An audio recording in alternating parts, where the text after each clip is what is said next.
Hello all welcome to Sumi's Brindavan.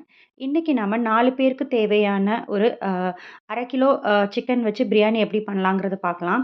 நான் காமிச்ச அந்த 1 டம்ளர் அளவு போட்டு ரைஸ் போட்டீங்க அப்படின்னா 4 பேர் தாராளமா சாப்பிடலாம். அத வந்து ஒரு ஜீரக சம்பா ரைஸ எடுத்து ஒரு 1/2 அன் ஹவர் நல்லா வாஷ் பண்ணி தண்ணீல ஊற வச்சுருங்க. 2 பெரிய வெங்காயம், 1 தக்காளி இத நல்லா அரிஞ்சு வச்சுக்கோங்க. அதுக்கப்புறம் ஒரு பாத்திரத்தில வந்து உங்களுக்கு விருப்பப்பட்ட எண்ணெய் எதுனாலும் சரி, கடலெண்ணெய், இல்ல நல்லெண்ணெய், இல்ல எது வேணாலும் நீங்க உங்களுக்கு விருப்பப்பட்ட ஆயில் ப்ளஸ் நெய் கூட சேர்த்துக்கலாம். நான் வெறும் கடலெண்ணெய் மட்டும் போட்டிருக்கேன். அதில வந்து 4 கிராம்பு, 2 பட்டை, 4 ஏலக்காய், கொஞ்சம் கல்பாசி, அதுக்கப்புறம் ஏலக்காய் இதெல்லாம் போட்டுட்டு 2 பெரிய வெங்காயத்தையும் போட்டுட்டு நல்லா பொன்னிறமா வர்ற வரைக்கும் வறுத்தரணும். பிரியாணிக்கு எப்பவுமே வந்து பொன்னிறமா அந்த ஆனியன் எப்படி ஃப்ரை ஆகுதோ அதுக்கு தகுந்த மாதிரி தான் டேஸ்ட் வரும். அதுக்கப்புறம் 2 டீஸ்பூன்ல வந்து இஞ்சி பூண்டு பேஸ்ட்டு. அதுவும் நல்லா பச்சை வாசம் போனதுக்கப்புறம் தனியா ஒரு 3 பச்சை மிளகா, அதுக்கப்புறம் கொஞ்சம் புதினா, கொஞ்சம் மல்லித்தழை. இது 3யும் கொஞ்சம் கொரகொரப்பா அரைச்சு, அதையும் வந்து இந்த வெங்காயம், இஞ்சி பூண்டு பேஸ்ட்டு கூட சேர்த்தி நல்லா வணக்கிருங்க. அதுக்கப்புறம் பார்த்தீங்க அப்படின்னா, மறுபடியும் அதுக்கப்புறம் வந்து தக்காளி. ஒரு தக்காளி நறுக்கி வச்சிருக்கோம் இல்லையா? அந்த நறுக்குன தக்காளியும் அதில போட்டு ஒரு 2 நிமிஷம் நல்லா வணக்குங்க. நல்லா வணக்குனதுக்கப்புறம் நம்ம வாங்கி வச்சிருக்கிற சிக்கன வந்து நல்லா கழுவிட்டு இதில போட்டுக்கோங்க. அது கூடவே கொஞ்சம் மஞ்சத்தூள், 2 டீஸ்பூன் மிளகாத்தூள். அது உங்களுக்கு காரம் எவ்வளோ வேணுமோ அதுக்கு தகுந்த மாரி போட்டுக்கோங்க. அதுக்கப்புறம் வந்து கொஞ்சம் 1 ஸ்பூன் கரம் மசாலா தூள், உப்பு, அ தயிரு, எலுமிச்சம்பழம் இதெல்லாம் நான் எதுவுமே இதில சேர்க்கல. அது சேர்க்காமயே செஞ்சாலே ரொம்ப சூப்பரா இருக்கும். இந்த இந்த மாரி ஒரு தடவ ட்ரை பண்ணி பாருங்க. அதையெல்லாம் போட்டு நல்லா பச்சை வாசம் போற அளவுக்கு நல்லா ஒரு 10 நிமிஷம் நல்லா அந்த சிக்கன்லேருந்து எண்ணெய் பிரிஞ்சு வர வரைக்கும் நீங்க வந்து நல்லா வணக்கிக்கோங்க. சிம்ல வச்சு செய்யுங்க.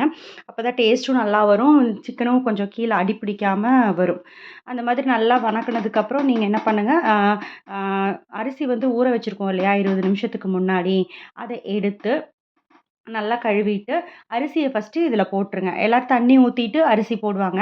பட் இந்த மாதிரியும் செய்யுங்க. ரொம்ப சூப்பரா நல்லா உதிரி உதிரியா ரொம்ப சூப்பரா வரும். இந்த சிக்கன் நல்லா பச்சை வாசம் போனதுக்கப்புறம், அந்த 1 டம்ளர் அரிசி ஊற வச்சிருக்கோம் இல்லையா? அத வடிகட்டிட்டு ஊத்திட்டு, அது நல்லா ஒரு கிளறி விட்டுருங்க. அதுக்கப்புறம் வந்து மறுபடியும் 1 டம்ளர் அரிசிக்கு வந்து 1 1/2 டம்ளர் தண்ணி எடுத்திருக்கேன் நானு. அதுதான் கணக்கு.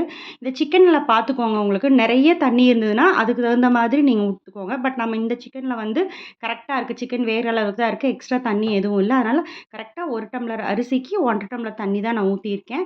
அத ஊத்தி உப்பு, காரம்லாம் செக் பண்ணிட்டு, ஒரு கிளறி ஒரு கொதி வந்தோனே கூடவே மறுபடியும் கொஞ்சம் புதினா தழைய போட்டுட்டு, ஒரு குக்கர் மூடி எடுத்து விசில் போட்டு ஒரு 1 1/2 ஒரு விசில் போட்டு ஒரு 5 நிமிஷம் சிம்ல வச்சு இறக்கிட்டீங்க அப்படின்னா, கம கம சூப்பரான சிக்கன் பிரியாணி ரெடி ஆயிடும்.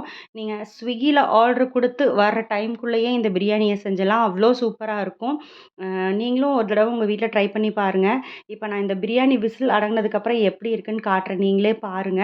ஒரு 1/2 அன் ஹவர் அந்த இஞ்சி பூண்டு பேஸ்ட் இதெல்லாம் வீட்ல இருந்ததுன்னா, 1/2 அன் ஹவர்ல வந்து உங்களுக்கு சூப்பரான ஒரு சிக்கன் பிரியாணி ஒரு 4 பேத்துக்கு செய்ற அளவுக்கு பண்ணிடலாம். இப்ப பாருங்க எப்படி இருக்கு அப்படின்னு சொல்லிட்டு. சூப்பரா வந்திருக்கு. நல்லா உதிரி உதிரியா பொல பொலான்னு வந்திருக்கு. நீங்களும் உங்க வீட்ல இந்த மாரி ஒரு தடவ செஞ்சு ட்ரை பண்ணி பாருங்க. டேஸ்ட்டும் சூப்பரா இருக்கும். வேற எந்த மசாலாவும் போட வேண்டாம். இதுதான் நாங்க இன்னைக்கு செஞ்சது எங்க வீட்டு டின்னர் மெனு.